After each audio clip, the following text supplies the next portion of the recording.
Hi everyone, my name's Debutor, and today I'm going to show you how to make an amazing build for the Wing of Astel. The Wing of Astel may very well be the single best weapon in Elden Ring. I'm not sure, but it's definitely way up there at the very least. Between doing an insane amount of damage and having access to the curved sword moveset, which includes the really strong jump attacks that it does, it also gets the Nebula Ash of War, which does a ton of magic damage and also does an insane amount of poise damage. Against larger enemies, like Prosthesis, you can see that the Nebula Ash of War is going to shred him and destroy his poise like it's nothing. This weapon really is kinda just nuts. Nebula on its own is really good, but I wanted to make a build that takes advantage of the curved sword moveset like I said. So I designed this build to revolve around doing the jump attacks to charge up any multi-hit buffs, such as from the Winged Sword Insignia and Milicent's Prosthesis, and then finishing off enemies using Nebula for an insane amount of damage. So today I'm going to show you how to set up this build and where to get all the items required for it. This video is a follow-up to my guide about getting the Wing of Astel plus 10 easily, so I'm going to assume you've followed that guide and gotten the progress on the map such as I showed in that guide. If you find this helpful, please leave a like and consider subscribing. It really helps my channel grow.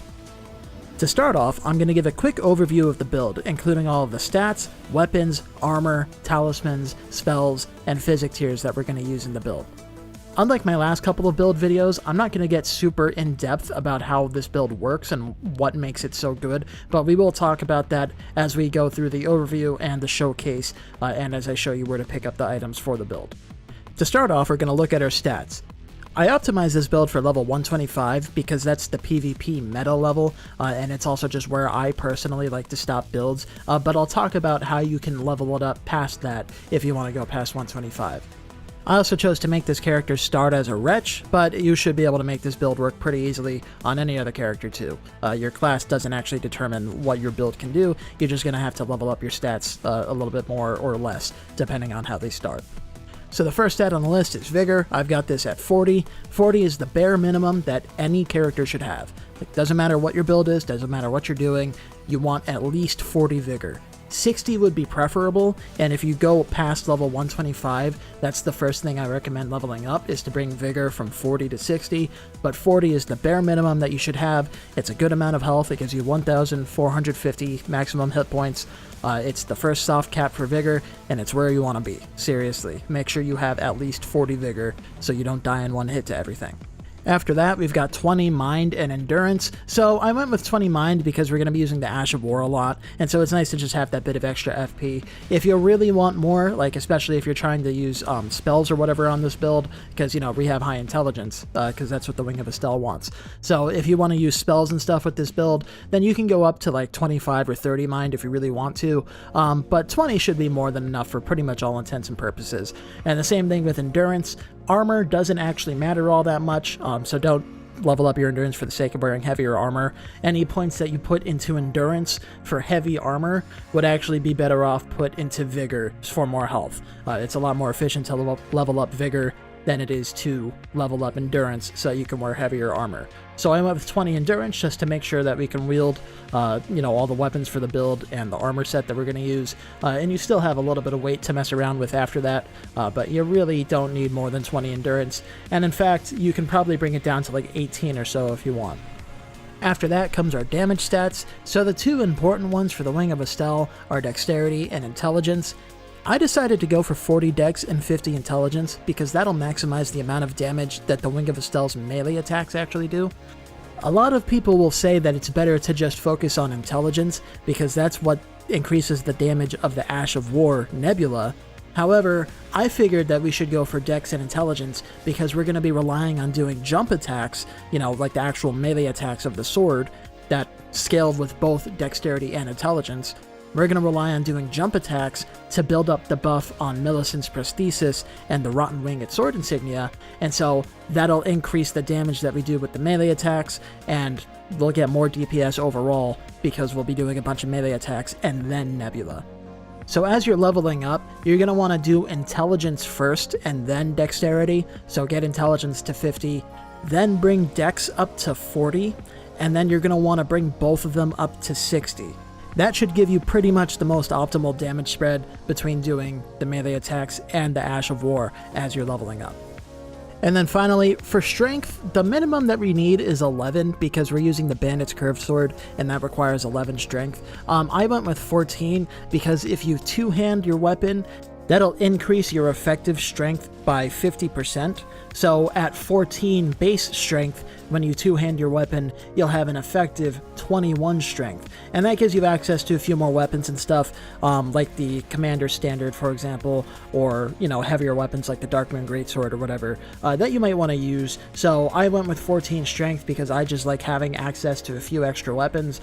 But if you don't want to do that and you want to just stick with the curved swords, then you can keep strength at 11 and then put those extra points into vigor up until you have 60 vigor. So that's it for our stats, and now we're going to talk about weapons, talismans, and armor. So for our weapons, obviously, our first and primary weapon is the Wing of Astel. We got it upgraded to plus 10 in my video, so make sure you go check that out if you haven't done that already. In the offhand, I have the Bandit's Curved Sword with the magic affinity, so it'll do magic damage, and that'll make it synergize really well with the Wing of Astel. And in the picture, you see I have Spinning Slash on it, but I actually recommend using Cragblade on it, which is what you're seeing me do in most of these clips, because that'll increase the physical damage that you do with it when you're doing your jump attacks and stuff. So the curved swords go really well together because the Power Stance Curved Sword moveset is really, really strong. It hits a lot of times in a row, and that'll build up our buffs using Milicent's Prosthesis and the Rotten Winged Sword Insignia, and that'll give us a fuckload of damage with things like Nebula, and also with our melee attacks.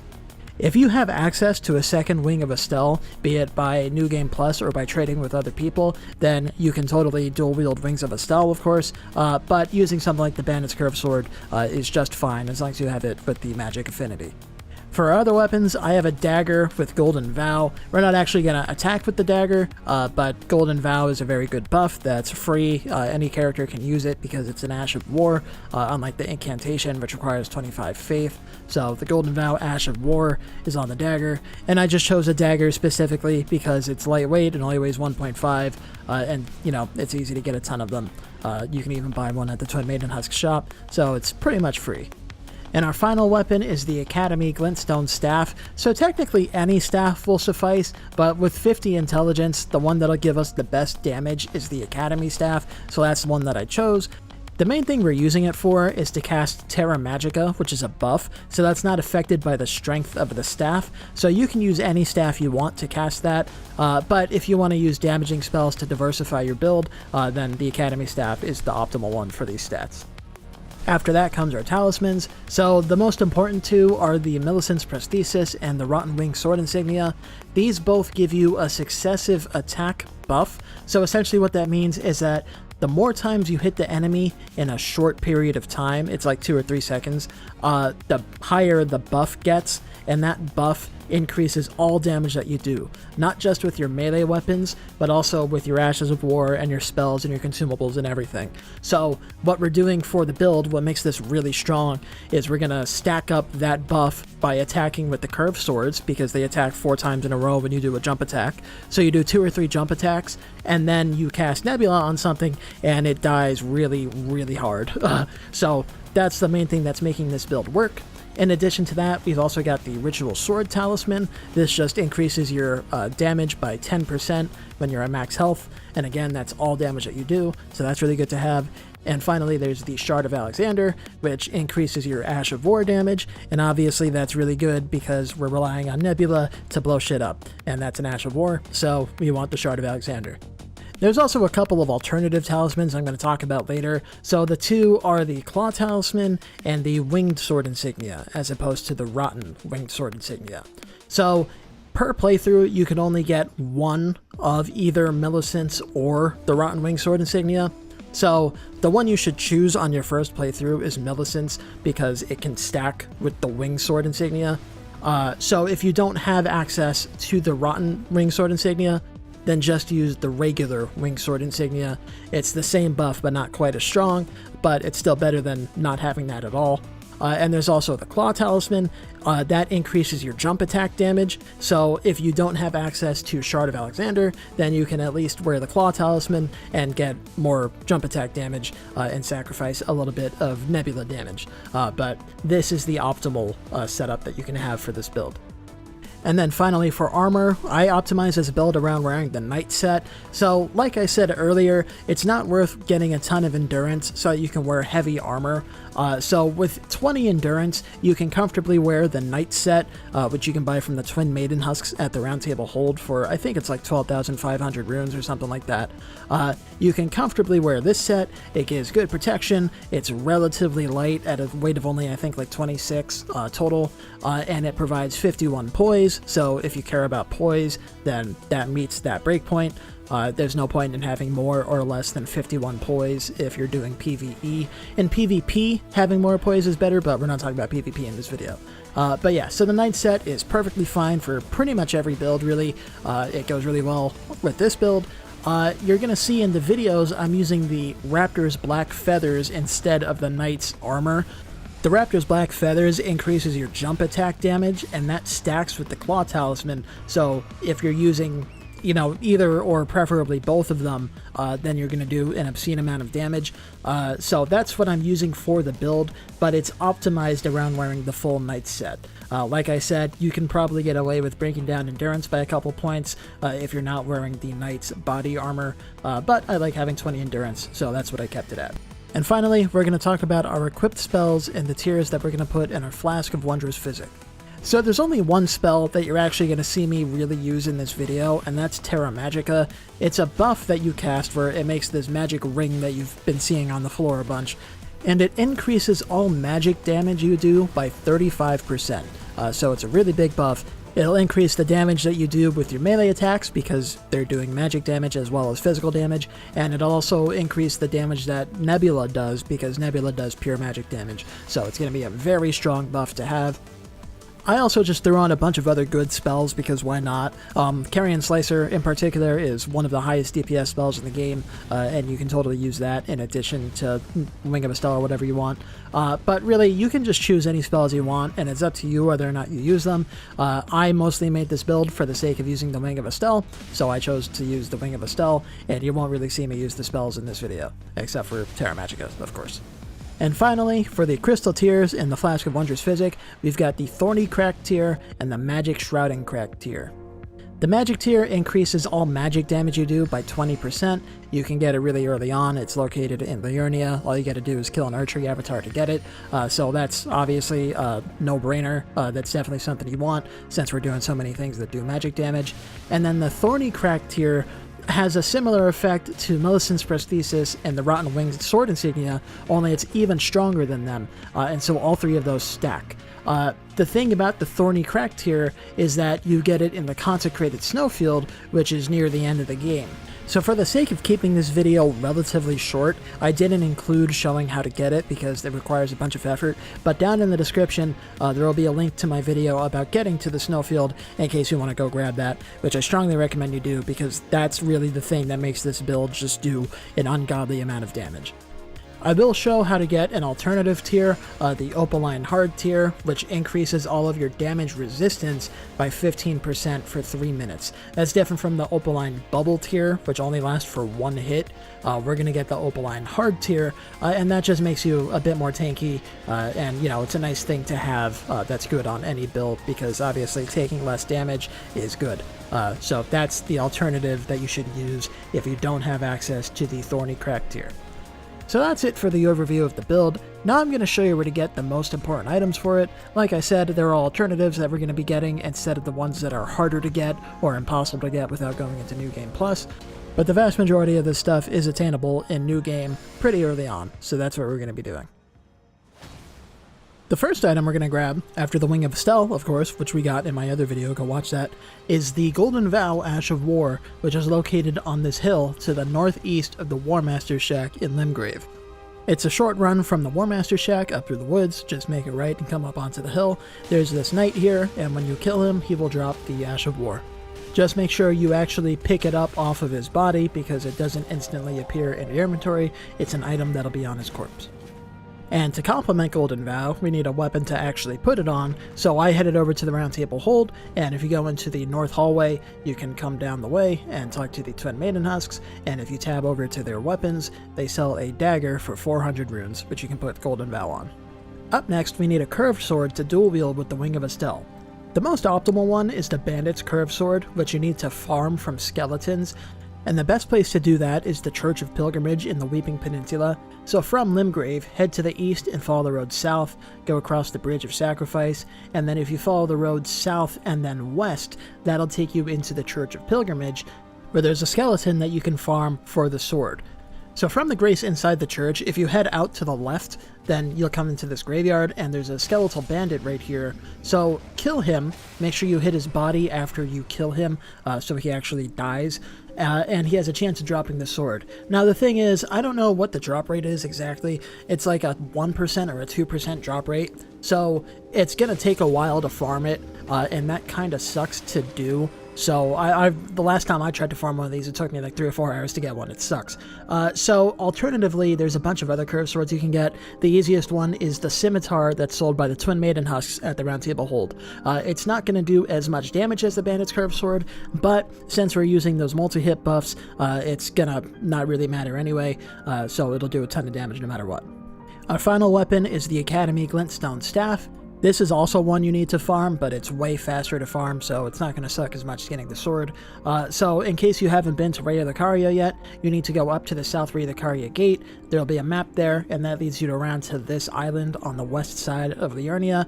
There's a dragon guarding the Glintstone key there. Killing the dragon is optional. You can actually just run past it and grab the key off the body and then run away. But that Glintstone key will let you go through the gate, and that'll take you up into the main academy gate area. And then from there, you can just head up into the academy and make your way through it, and you'll come to the schoolhouse classroom. So we're going to see here in a second, it's this room. It's right after this water wheel elevator thing. So, you know, ride one of the platforms up and that takes you right here. And so what we're going to do is go out into the hallway, and there's a bunch of sorcerers here that use the Academy Glintstone Staff, and we can kill them to farm it. So it should only take a couple minutes per run. They're not very hard to kill. There's these two guys right here, and then those are the ones that you should kill. If you come over to this room, there's a bunch more of them, so you can increase the likelihood of getting a staff per run if you kill all of them. But this room kind of sucks because you're being shot at by 4 guys at once, plus a giant jar. So I recommend really just killing the 2 that are in the hallway, but check the corpses afterwards. I got one on my first try. Really, it's probably just a lot more optimal to kill the 2 that are in the hallway here. So you rest at the grace, run out, kill this guy who doesn't drop it. These 2 guys can drop it, kill them, and then run back to the grace, sit down to respawn them, and repeat, and it shouldn't take too long to get. So there's your Academy Glintstone Staff. Make sure you upgrade it, of course. Up next, we're going to grab our armor. So if you head back to the Round Table Hold and go over to the Twin Maiden Husks, you can buy the Knight set from them for a total of 13,500 runes. We're going to be using the Raptor's Black Feathers, so you don't need to buy the body if you don't want it. So that should only cost you 9,000 for the helmet, gloves, and pants. But like I said, we're going to be using the Raptor's Black Feathers, which is an item that you can go and pick up from the Sage's Cave in Altus Plateau. So that's over here.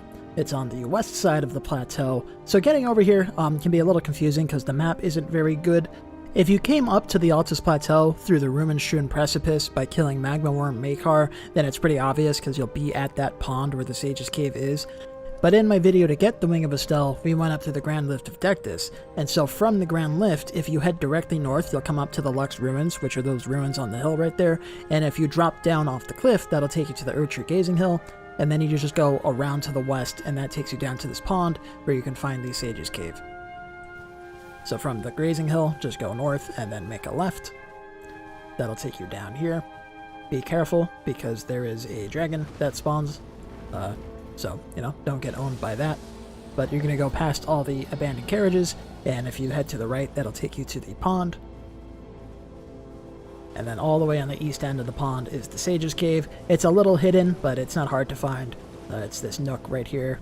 I believe at nighttime there are spirit jellyfish here, so if you go to nighttime, that makes it a bit easier to find. The Sage's Cave is filled with a bunch of illusory walls, so make sure you hit walls to reveal them. We're going all the way toward the last illusory wall in the cave, where there's a couple secret chests, and one of them has the Raptor's black feathers in it, so you can just follow what I'm doing here in the video. There's really not much to say. There's also a lot of other loot here, like those chests. On your left, there's an illusory wall right there that has like 5 more chests behind it. So there's a ton of shit in this cave, but our goal here is the Raptor's black feathers. That's another chest that skeleton is staring at. There's a chest behind this chest, I think. I could be wrong about that, but I think there is. So you're going to come over here to the room with the waterfall. There's a jump that you have to make, so watch your step and make the jump. And then on your left, there's an illusory wall. And then you will find the chest that has the Raptor's black feathers. So again, this increases your jump attack damage. It's very good to go with the curved swords, and so that's why we're using it. Now we're going to grab the talismans for this build, so while we're in the area, we're going to head up to the Lex Ruins. So if you come from the Altus Plateau, Site of Grace by the Grand Lift of Dectus, it's just a straight shot up the hill here, but in my case, I'm over at the Erdtree Gazing Hill, so we're going to do a little parkour to get up to it quickly instead of having to run all the way around. So by the Grace, there's this half wall next to the tree here, and you can use this to jump up the rocks to climb up the cliff. So it might take you a couple tries, but it's not too hard to do. And then once you're in the ruins, you're right next to the cellar, so just go down into that. We need to kill a demi-human queen, and this is possibly the hardest boss fight in the game. Yeah, very challenging. So kill her by the skin of your teeth, and then we're going to go into the room behind her, and inside the chest is the Ritual Sword Talisman. So now we're going to look at a couple alternative talismans instead of the Milicent's Prosthesis and the Rotten Winged Sword Insignia. So the first one we're going to do is come over to Stillwater Cave here in Liurnia. It's just underneath Stormveil Castle, as you can see. So head over to Stillwater Cave, and in here we're going to grab the regular Winged Sword Insignia. So this is marked by that spirit jellyfish there. Head down into the cave. This is a very short and boring cave, so I just skipped through the entire thing. But at the end of it, there's a boss fight with a single Clean Rot Knight, and when you kill her, she will drop the Winged Sword Insignia. Like I said before, it's better to have the Rotten Winged Sword Insignia, but the thing is that we want to stack that with Milicent's Prosthesis. So the Prosthesis can stack with one of the Winged Sword Insignias. So you can have Prosthesis and either Winged or Rotten Winged Sword Insignia, and you can't get the Rotten Winged Sword Insignia and Milicent's Prosthesis on the same playthrough. So you're going to want to get Milicent's Prosthesis, and I'll link a video about getting that down in the description.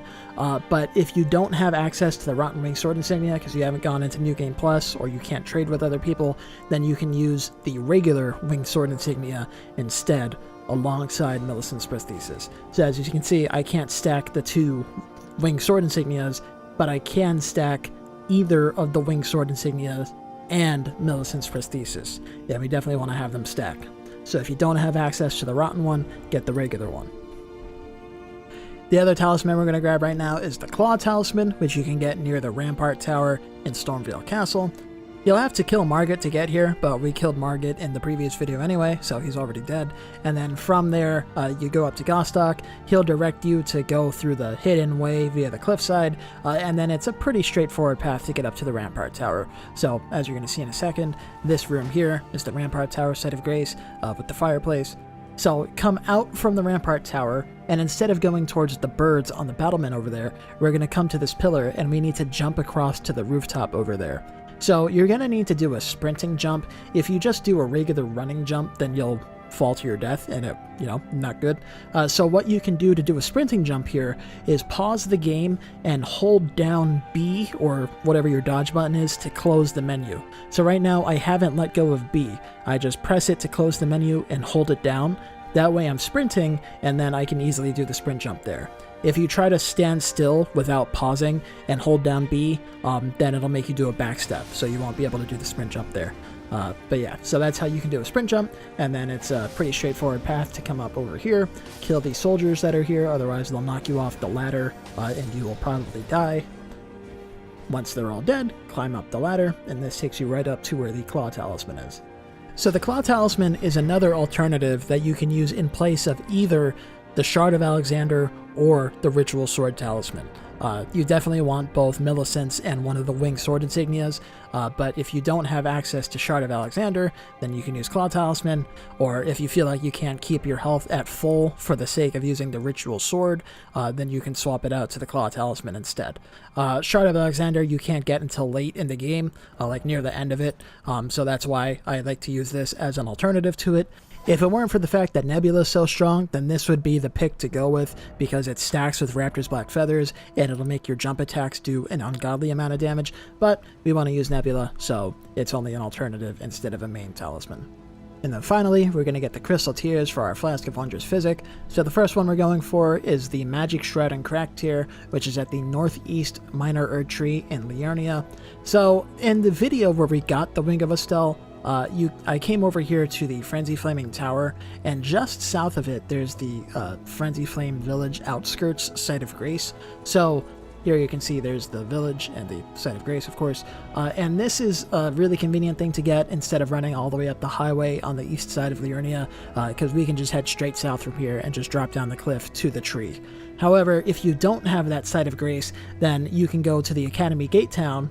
Just to the northeast of it, there's a way to get up onto the highway here, and then you're pretty much just going to follow the road straight north. You're going to go through some woods, you're going to pass by some ruins and stuff, and you're going to pass by the Mausoleum compound, which is up here. The map isn't perfect. There's like a loop here that you need to do, kinda. You'll know when you see it. But yeah, so you get up here, this takes you to the Mausoleum compound, where there's a couple wandering mausoleums, and then you just go around the corner, and that takes you right to the tree. But since I already have the Frenzy Flame Village outskirts Grace, I decided to go from there. So you just head straight to the south and drop off the cliff, and now you are at the tree. So you're going to need to kill the Erdtree avatar here, but if you've got any of this stuff set up, it'll be hilariously easy, as you're about to see.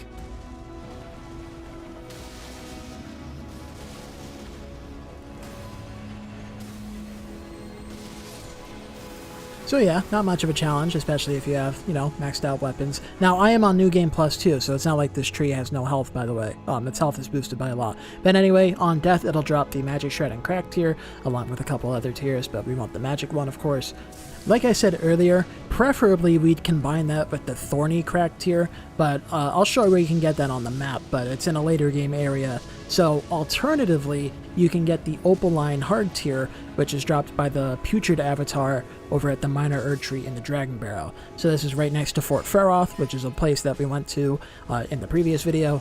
And again, this Putrid avatar, it's a lot stronger than that other one, but it's still hilariously weak against this build, as you're gonna see.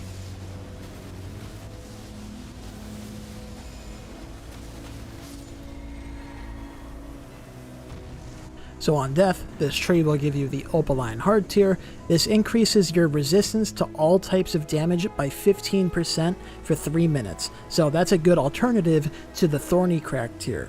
Preferably, we'd use the Thorny tier because this stacks with the Rotten Winged Sword Insignia and Milicent's Prosthesis and gives you the multi-hit buff on successive attacks. But the problem is that you need to go all the way out to the Consecrated Snowfield to get that, and that's a bit of a process, and I don't want this video to be 2 hours long. The other one was already an hour long, so this one's currently at half an hour. So, you know, I don't want to make it too long, but like I said earlier, down in the description there will be a link to my guide about getting to the Snowfield, and then you can go to the Minor Erdtree here and you can kill the Putrid avatar for the Thorny tier. Also, I forgot to get footage of it, but if you go to the Academy Crystal Cave by Rhea Lucaria, you can get the Terra Magica spell, which is a really strong buff for magic damage that you're going to want. So as you can see here on the map, if you're at the Academy Gate Town Site of Grace, you can just go up the lake and around, and the cave entrance is on the shore of the lake underneath the Academy. So it's not in the Academy, it's on the shore of the lake underneath it. You'll see there's a ton of blue scarabs around it, and it requires a stone sword key to open. So that's the Academy Crystal Cave. Once you kill the boss in there, behind it there's an elevator that takes you up to a tower, and then you climb up the ladder, and inside a chest is the Terra Magica spell. So make sure you grab that too. Sorry I forgot to get footage about it, but whatever.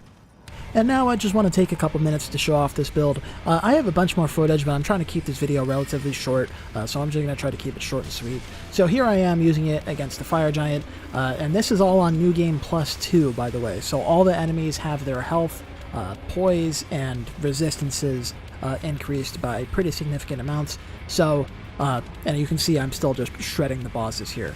So I have Crag Blade on the Bandit's Curved Sword, which increases the physical damage and the poise damage it does. And you see I'm just hitting him with these jumping attacks. That builds up the buff for Milicent and the Winged Sword Insignia and stuff. And then after you build that up a bit, you hit him with Nebula, and he dies really hard. And you saw I even got the poise break there because Nebula does a ton of poise damage if all the explosions hit, so it's really good against large targets. Against smaller enemies, like, you know, like regular soldiers and stuff, I'd mostly just stick to doing jump attacks, but against big guys, if you can hit them with the full Nebula, it is so strong. So here you see I'm doing against Draconic Tree Sentinel. He's kinda mobile, and he kinda fucks me up a bit, but then I go, yeah, you know what, fuck you. And it takes off a good chunk of his health. I didn't have the buff procced up fully there, so it wasn't as strong as it could have been, but I'll make up for that right here when I get blasted by this lightning too. So again, poise break because the poise damage is quite substantial, and then those jump attacks just shred him to finish him off. I also want to talk about a little strategy for using this build. So we're relying on buffs to get a lot of our damage, specifically the multi-hit buffs. That's where the vast majority of our damage is coming from. So like here in the Radon fight, for example, you're not going to be able to get all your buffs off if you just run straight up to Radon and he's shooting arrows at you and stuff. So what I did was I run away from him to despawn him, and then that causes him to run toward you, and then that gives me time to cast all my buffs. So against other bosses, you might want to run away and get like a punish window to cast some stuff, or obviously cast it before the fight. Or if you're using like spirit summons or co-op, then you can have someone else distract the boss while you cast your buffs. But yeah, so, you know, you definitely want to use the buffs at all costs because that's where most of your damage is coming from. You see I'm hitting him with the Nebula now, so I do jump attack or two to proc up the multi-hit buff, and then hit him with Nebula to blast him and finish him off. So, you know, it's really strong. Like I said, new game +2. This build just melts shit. It's kind of insane.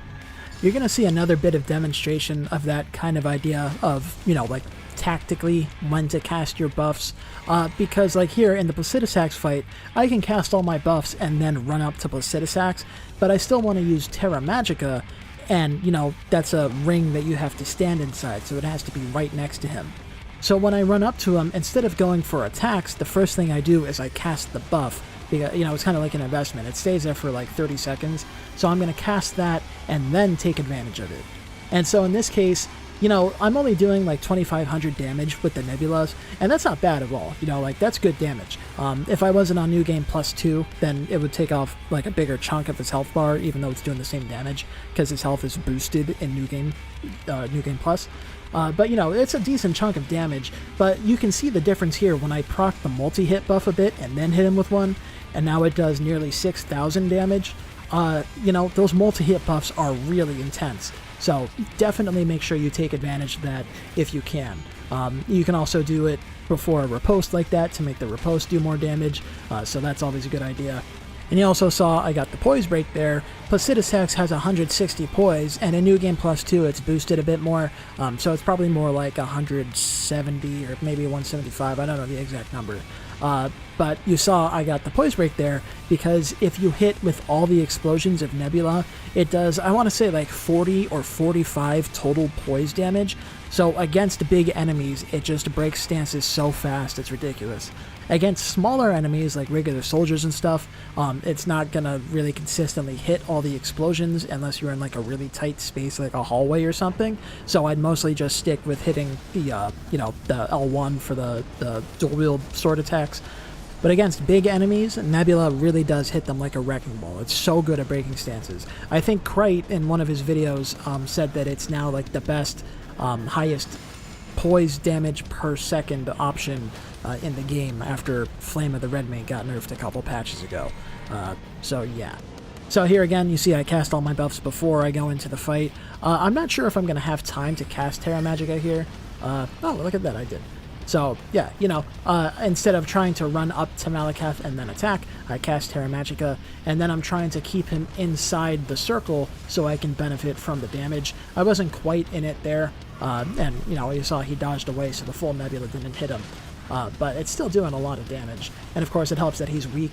I also went for R2s here because you see the R2s on this thing have a projectile. It's only the standing ones, so it's not the running R2 and not the jumping R2s. Only when you're doing a standing R2 does it shoot the projectile. If you fully charge that, it also does a ton of poise damage. There's a tactical nebula that I did because I know Milicent jumps towards you, so I hit him with that as he jumped into it. Now the thing about Milicent is that while he's pretty big, he's also super agile, so hitting him with Nebula isn't necessarily the best idea. Like there, I tried to hit him with it and that would have finished him off, but he dodged away. So again, it depends on how big the enemy is, how much they move around. Nebula isn't really a one-size-fits-all thing, and that's why I decided that instead of just focusing intelligence to make Nebula hit as hard as possible, I decided it would be better to go dexterity and intelligence so that the melee attacks hit really hard and Nebula will still hit super hard because we're buffing it up with the melee attacks anyway. And then there was one boss that I was really excited to fight with this, and that's Godfrey, because he gives you a lot of opportunities to do jump attacks because he's always doing his stomps that make the rocks come out of the ground and shit. So I figured that this would be awesome to use the Claw Talisman stuff on. I don't think I actually had Claw Talisman for this, because I still wanted to do a lot of damage with the Nebula, and as you see, that really does work out. But with the Raptor's Black Feathers and the multi-hit buffs, it's still just doing an ungodly amount of damage. Again, this is New Game Plus 2, so his stats and stuff are boosted, and I am still just chunking his health with every jump attack I do. So there's phase 1, and then I said, hey, fuck you. And I thought that was a pretty sick fucking clip that I got there, so I'm really proud of that one. I was very surprised that worked out. I didn't know it would work, but I tried it, you know? They say fortune favors the bold, you know? Take those risks and you'll get some sick shit. And then for the final fight for the showcase, I decided to do Red Beast because, you know, I had just killed Godfrey, so why not? And you're going to see that the poise breaking on the Wing of Astel or on Nebula is ridiculous against a big enemy like Elden Beast. This is probably the easiest Elden Beast fight that I've ever done, where I just had to put no effort into it whatsoever. Not the fastest Elden Beast kill, but that I've ever done, but definitely the easiest. And I mean, look at how quickly I'm shredding Radagon. Again, this is New Game Plus 2, so his health is boosted by like 20%, and I mean, look at that, 6,000 damage just for doing a jump attack. Kind of ridiculous. And this is without Terra Magica, so it could be stronger, but yeah. And then here for the Elden Beast fight, I kind of messed up because I did one jump attack. The multi-hit buffs go up by, I think, 3 tiers, so I should have done 2 or 3 jump attacks because I think it's like 9 or 12 total hits that'll max it out. But I mean, even with just 1 or 2 of them, look at how much damage Nebula is doing. I would have gone for more Nebulas there, but I was low on FP, so I wasn't sure if I was going to be able to get 2 off. But I mean, it doesn't matter, because I mean, look, you know, just shredding him with the fucking Nebula. And there was even a poise break, of course, because Nebula does so much poise damage to a big enemy.